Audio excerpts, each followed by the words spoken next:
ఇవాళ కోర్టులో మీకు వెసులుబాటు లేదు, శాసనపరంగా నిర్ణయాధికారం మీ చేతిలో లేదు. అసలు అటువంటి ప్రతిపాదన మీరు ఇప్పటిదాకా పెట్టలా. అసెంబ్లీ ఆమోదం పొందడానికో ఒక ఆర్డినెన్స్ జారీ చేసే ప్రయత్నం కూడా మీరు ఇప్పటిదాకా చేయకున్నా కూడా ఇటువంటి పిల్లి మొగ్గలతోటి ఎవరిని మభ్యపెట్టే ప్రయత్నం చేయటం. ఇవాళ రియల్ టైం గవర్నెన్స్ పరిజ్ఞానం అందుబాటులో ఉంది. సచివాలయంలో ముఖ్యమంత్రి కార్యాలయంలో కూర్చొని రాష్ట్రం మొత్తం ఎక్కడేం జరుగుతుందనేది పర్యవేక్షించగలిగే పరిజ్ఞానం ఇవాళ అందుబాటులోకి వచ్చింది. ఉత్తరాంధ్ర ప్రాంత అభివృద్ధి కోసం విశాఖపట్నం వెళ్ళే చేయాలా అంటే మిగిలిన 10 జిల్లాల అభివృద్ధి పూర్తయిపోయిందా?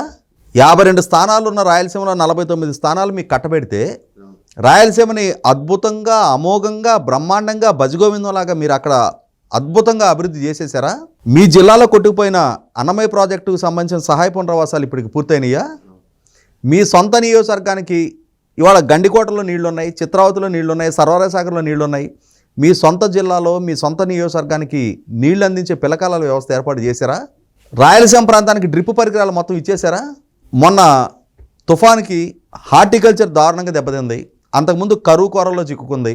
అక్కడ నెలకొల్పే పరిశ్రమలన్నీ నెలకొల్పబడ్డాయా? ఇప్పుడు విశాఖపట్నంలో అడుగుపెట్టి అక్కడ ప్రజలను ఉద్ధరించడం కోసం అని చెప్పని ఆ ఋషికొండ కొండ మీద పర్యావరణ ఉల్లంఘనకు పాల్పడి 100 కోట్లు ఖర్చు పెట్టి ప్రజాధనంతో అక్కడ ఒక ప్యాలెస్ నిర్మాణం చేసుకున్నారు.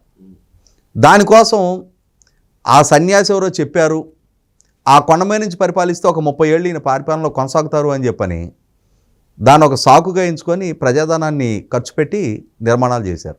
ఆ ప్యాలెస్ నిర్మాణానికి ఖర్చు పెట్టిన డబ్బుతోటి ఒక ప్రాజెక్టు పూర్తయి ఉండేది. వాటి దిశగా అడుగులే వేసే ప్రయత్నం కూడా జరగల.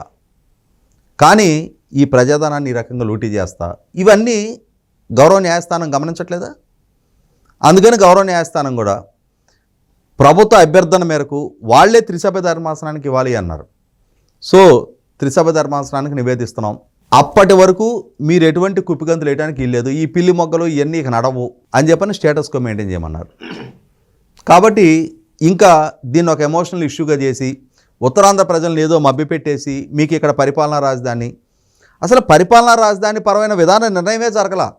ఆ దిశగా లెజిస్లేషన్ చేసే అధికారమే లేదు. లేనప్పుడు తాత్కాలికంగా క్యాంప్ ఏర్పాటు చేసుకుంటే ఇప్పుడు కడప జిల్లా పర్యటనకి వెళ్తారు అంటే ఆయన ఎక్కడుంటే అది రాజధాని అవుద్దా? ఇవి గమనించలేనంతటి అమాయకత్వంలో ఉత్తరాంధ్ర ప్రజలు ఉన్నారా?